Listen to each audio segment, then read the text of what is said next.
Hey guys, Tim here from BSMastering Mastering. Hope you are having a very great day. And today, guys, I'll be covering some fundamental tools and basic techniques I apply when mastering classical music. I will also show you some great mastering tricks that nobody will tell you about.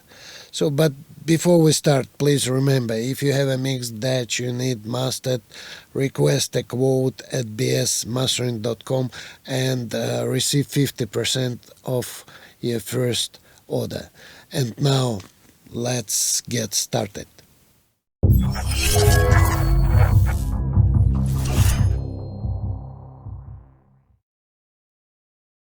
Usually, classification of classical music tends to go by what era it's from.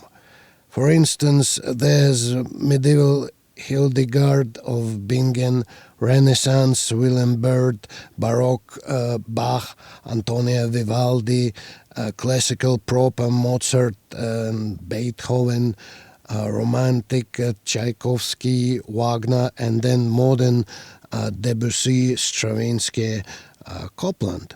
Classical music was not split into subgenres until the early 20th century.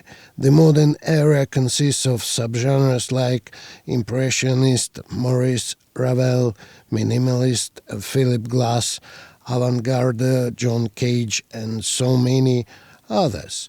Everything we hear on Classic FM is classical music, music that's distinct from pop, jazz, or folk music, but the classical era in the history of music specifically refers to the period when composers such as Haydn, Mozart, and Beethoven were active, championing the symphony, composing comic operas, and developing the piano sonata.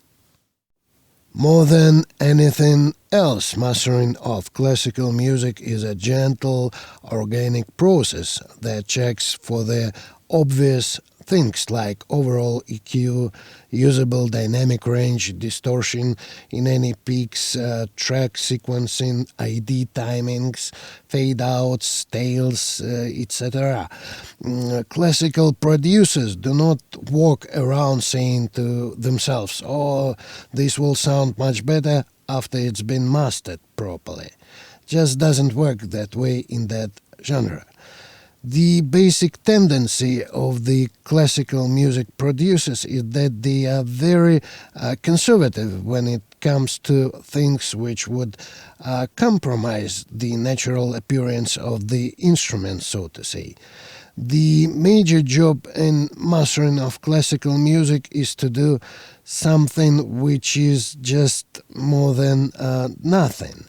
When mastering classical music, you should really respect the recording as good as you can and put little things and mitigate things you feel problematic.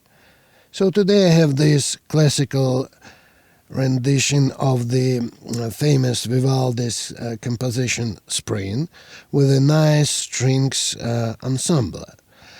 First, let's have a listen to part of this track before and then after mastering. Next, I will show you my mastering chain, and it is completely in the box. And I will cover some techniques you may apply when mastering your own tracks in this genre.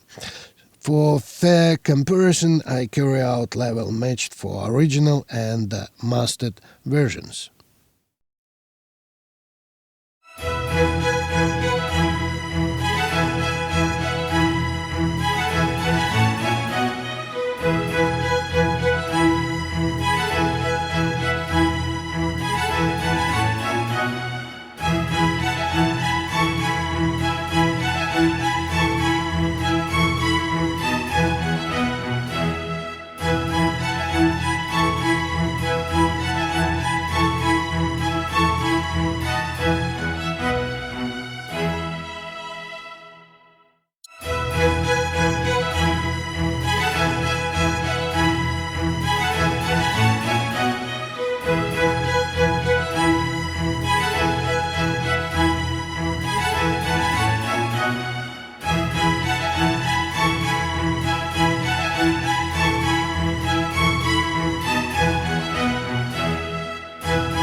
I am treating the track like a raw egg, and I use a relatively short signal chain. So matte orange EQ and then matte red EQs and a limiter. Matte EQs are very nice choice for a lot of classical mastering. They are very transparent EQs.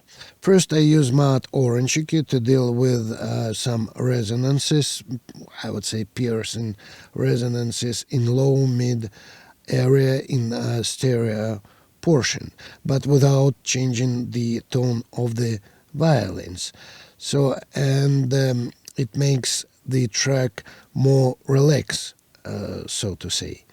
So, and now let's have a listen to this track with this matte orange EQ on.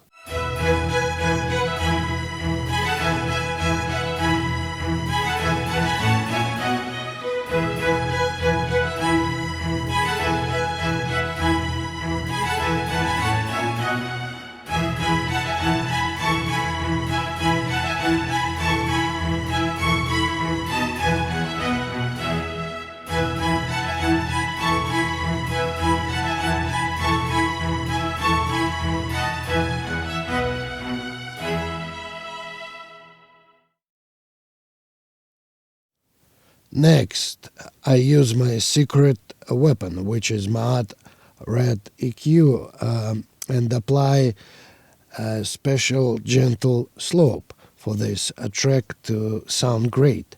Matte red EQ sounds very natural in all filter shapes. Originally, it is used by many famous mastering engineers on classical works. It sounds awesome when the mix has strings, and this makes this track has strings. So I add air, so to say, to the strings without changing the color at all, and it sounds like a charm.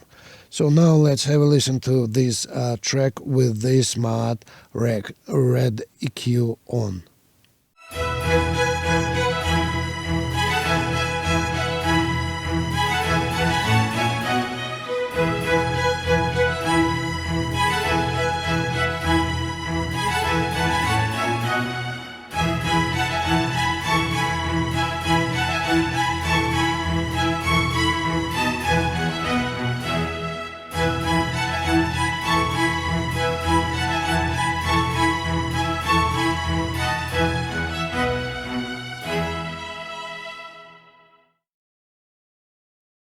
Finally, I use a limiter, and for this task I use my Sonax Oxford limiter, which can do wonders if used correctly.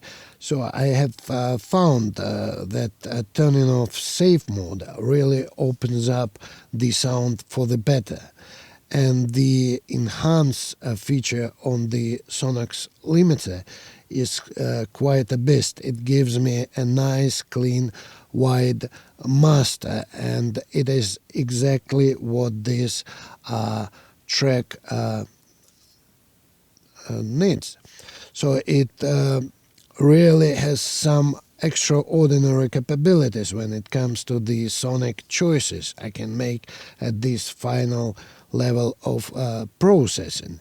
So and now let's AB original and mastered tracks again.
So there are no rules to master classical music, only common recommendations.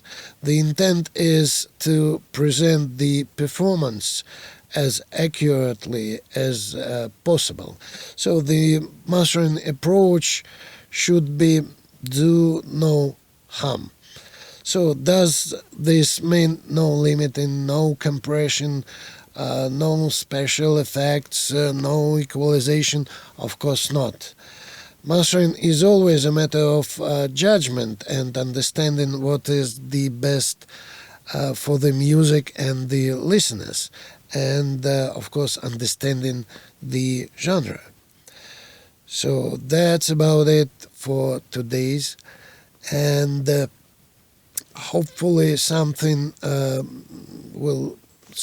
in this video will help you to master your own tracks in this genre.